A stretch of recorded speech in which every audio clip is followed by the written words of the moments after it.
All right. Well, I guess we're 2 minutes after.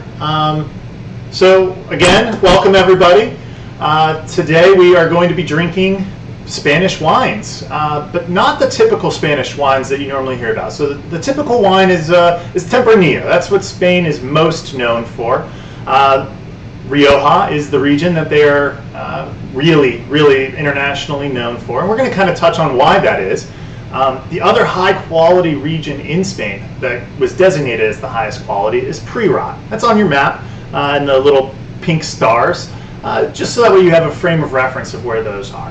We're going to be going to Terra Alta and La Mancha today. We'll be drinking those wines, kind of getting a sense for the flavors of what those wines have to offer.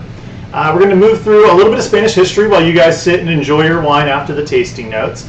And then I've wanted to just present this, but I wanted to put all the research together and just look at the 2015 vintage as a whole. And so the two bottles that everybody was suggested to pick up were just two random 2015 bottles from Spain. And we're going to kind of take a look at, do we get some of the characteristics based off of the weather? Can we taste that in the wine? Okay, so I got to get my thing. All right, I'm all set. I'm not all set. Oh no, technical difficulty. Hold on one second. Need to click this. My bad. That's all right. Okay. So the Spanish climate is not what you would expect. I'll start with what it's not, and it's not maritime climate. So it's completely surrounded, right? It has the Bay of Biscay to the north, the Atlantic, and then the Mediterranean all surrounding it. But it's not maritime climate. And maritime climate is, as you can see on the board, mild summer, mild winter, and considerable rain all year round. And it's because of the mountainous aspects associated with Spain. It's like English muffin, like the craggly bits on there. It has the Pyrenees Mountains that block the Arctic winds coming down. So it stays as continental, which is what we experience here. I found a good fact. So if you're not familiar with the geography of Spain, as I wasn't until I started studying wine more, you might be surprised to learn that Spain is the second most mountainous country in Europe after Switzerland. Yeah. It is very mountainous. A lot of Spain is at a decently high elevation for Europe, and that really contributes to its winemaking terroir, culture, history, everything. Yeah. In terms of acreage, it has the most acreage planted of any country in Europe. I mean, it's also really large compared to a lot of the countries in Europe too, but there's just so many little hills that provide these microclimates. And microclimates are when you get favorable rain and wind and temperature conditions, sunlight conditions as well. When we're looking at Spain, here we'll go back to the map. That's our next slide. One of the interesting things to look at is the latitude-longitude lines. So La Mancha is around where Delaware is, and Rioja is about where Connecticut is. So if you compare that to the United States, that's a lot colder growing regions than what we're used to. Virginia, Maryland are really starting to pick up. Even North Carolina has some, good winemaking coming online. But the reason why these are higher latitude lines and still able to produce, good wine is because of the Atlantic Ocean. The cold currents come back up and kind of cool everything down and make the temperatures what they are for now until global warming takes over and wine is no longer existent in the world. Okay, so we're going to start with our first wine today, which is our Garnacha.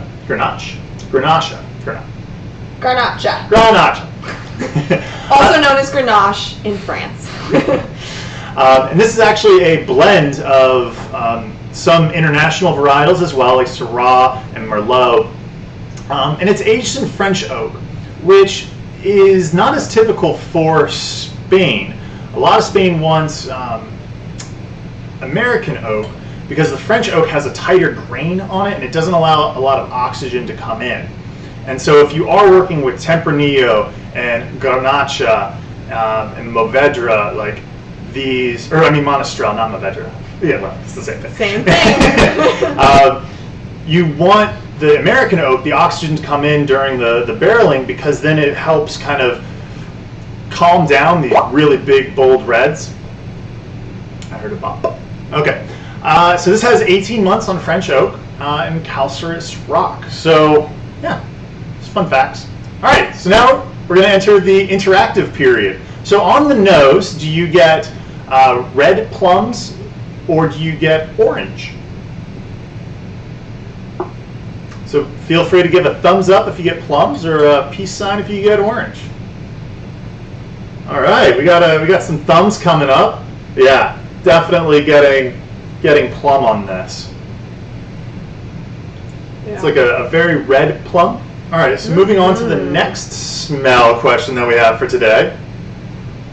Do you get a coconut, or do you get more of like a chocolatey coffee kind of scent?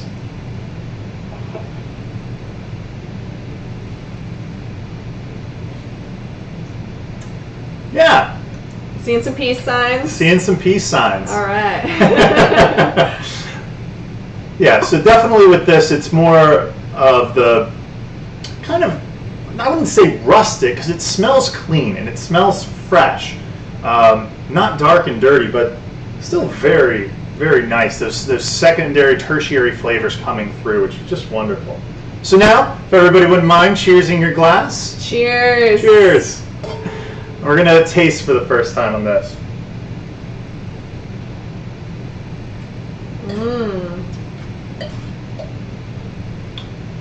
Very wonderful.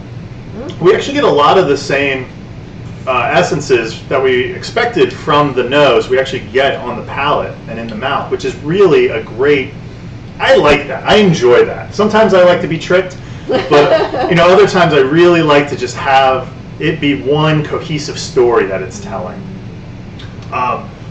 One thing that I kind of came across through the studies and listening to different podcasts and everything else was what we have called around this in this quarantine time our breathing exercise. And so when we drink the wine, we put it in our mouth, we swish it around, and we really let the tannins of the wine bind with the saliva in our mouth, and it really helps open up the flavor profile. And then when we swallow, we don't breathe. Control your breathing, and then breathe in through your mouth, and then out through your nose. And what will happen is that your sense of smell is what you're picking up on the wine. And so it should help to clarify some of the flavors that you might not have picked up originally. So I want to go back to this slide again, because it might have seemed funny, like, oh, orange, how is there orange on there? If anybody does get any orange, I'd love to see some peace signs come up, because it is in there, and it's like this blood orange, not like a tangerine mandarin orange, but there could be an issue that we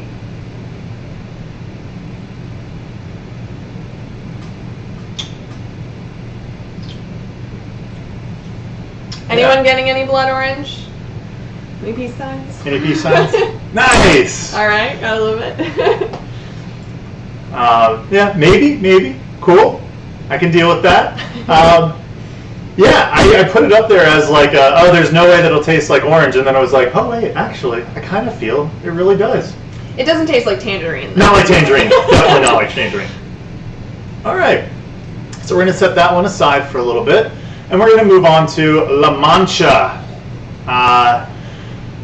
Very fascinating region. Some very old vines here that produce really concentrated fruit flavors, very hot, and they use this American oak. They do use some French oak to really help the terroir come through.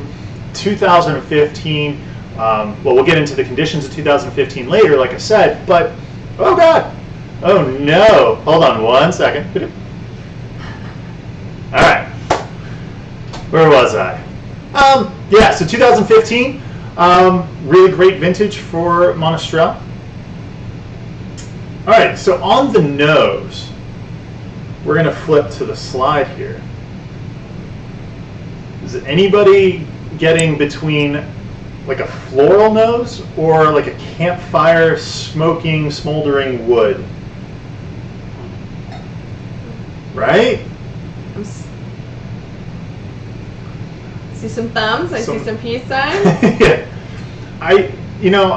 As we've had ours, decanting for a little bit, I will say there is a slight iris kind of note coming through. It wasn't there at first. Yeah, I got to give it the this symbol, the both symbol. And I don't know about your wines, but ours, I mean, when I first smelled it, it was almost like a wool kind of smell as well. I wouldn't be surprised if maybe there is a little bit of like rusticness to this, like maybe even a little bit of Brett. Is that fair, you would think? I don't know. We're all in this together, so. All right, so between cedar and potting soil, and on this one we're gonna cheers again. Oh, cheers! Cheers, everyone! Cheers! We're gonna really kind of dive into the taste with this.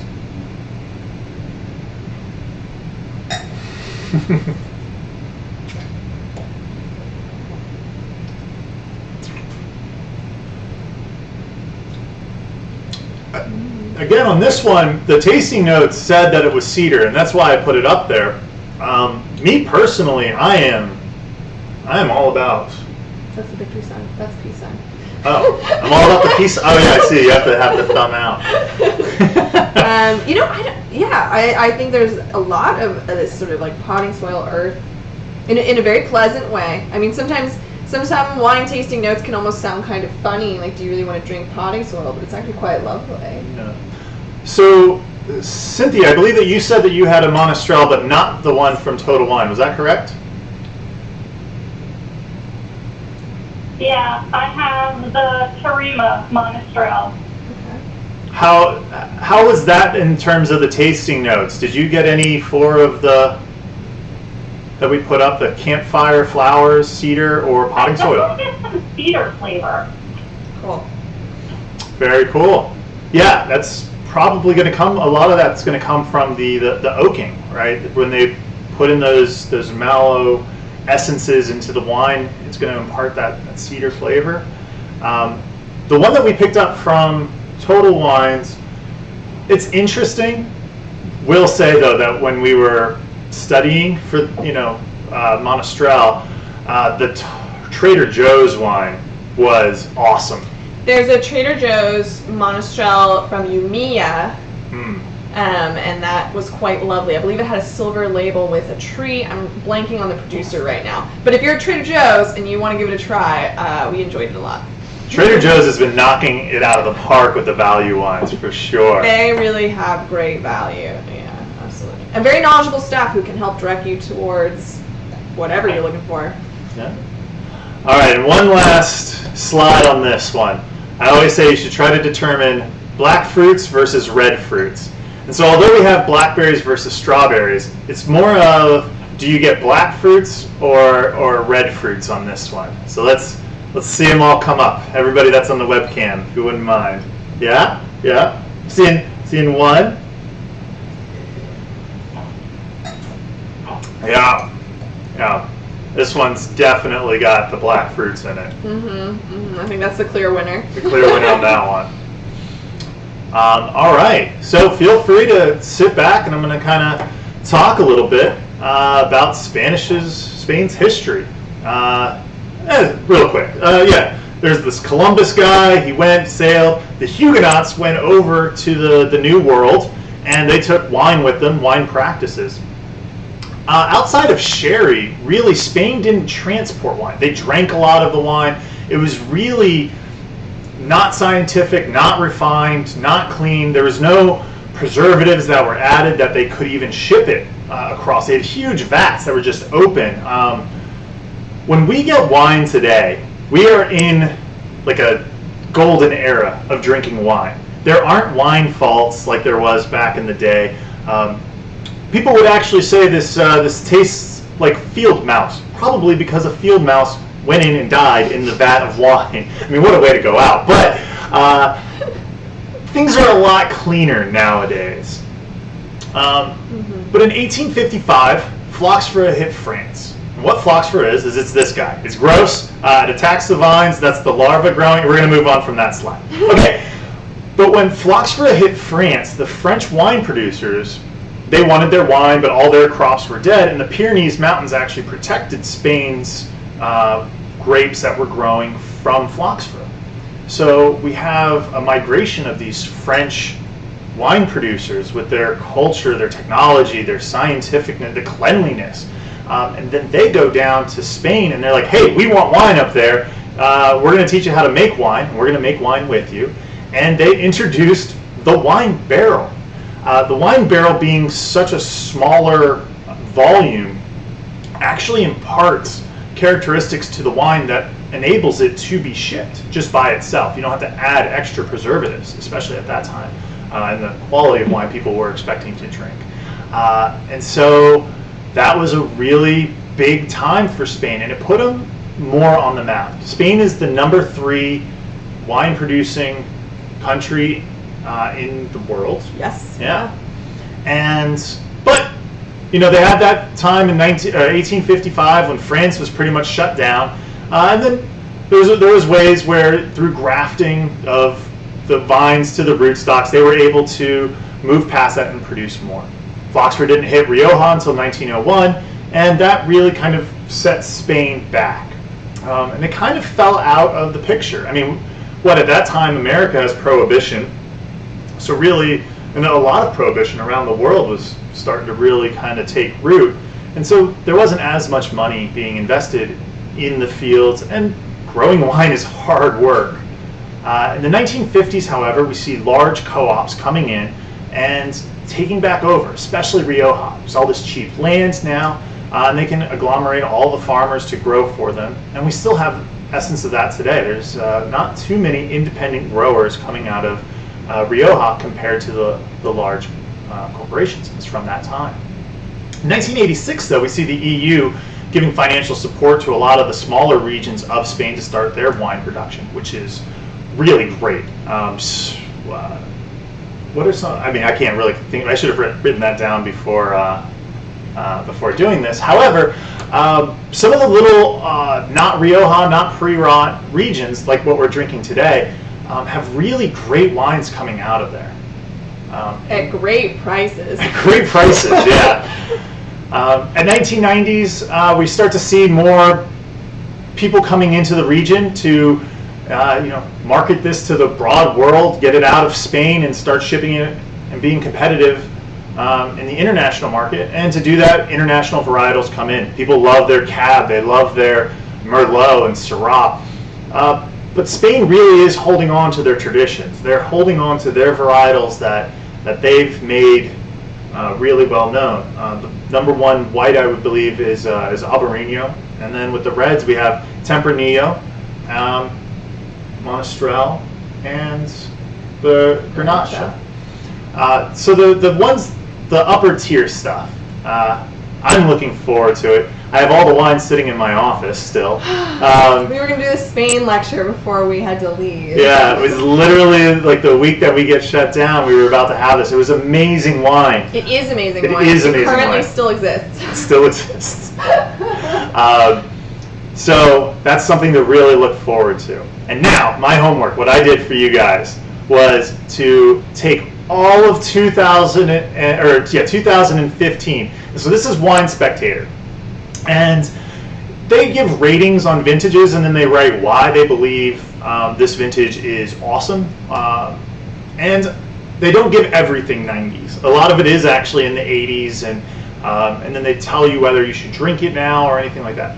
But 2015, just across the old world, was amazing. So much so that Northern Rome, the Hermitage region, that's a Syrah,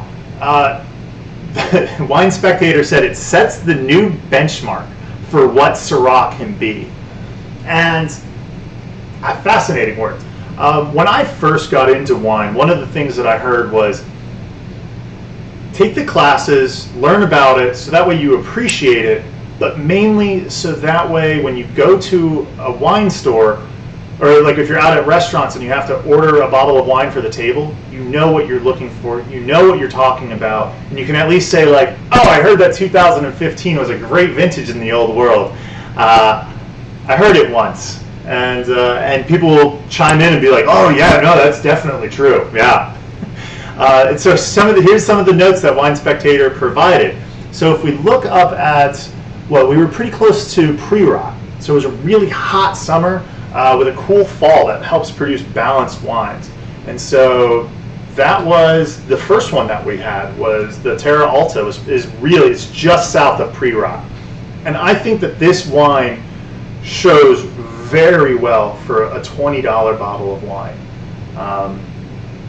It's lovely. I think it's absolutely lovely. So at this point in time, we'll open it up for questions.